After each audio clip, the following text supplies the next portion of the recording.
how to swap SIM on Vodacom. So hello guys and welcome back to today's video.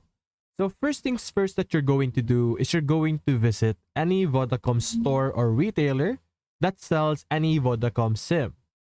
After that, of course, you're going to purchase that Vodacom SIM. Now, keep in mind that if you purchase a new Vodacom SIM, your old SIM will not be or will no longer be utilized. So you're going to replace your old SIM. So whatever your phone number before, it will change because you have a new SIM.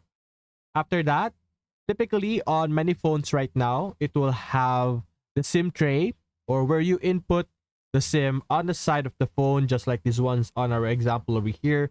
It will typically allow you to put the SIM and then simply slide it into your device. Majority of the phones right now work or operate the same way, as you can see. So it will typically be on the sides of your phone, whether it's on the left side or the right side. It's a bit easy to identify. It has some hole, as you can see here on this black phone. And inside that is where you will be able to insert your SIM. So that's basically it, guys. If you enjoyed this video, leave a like and subscribe. Thanks for watching.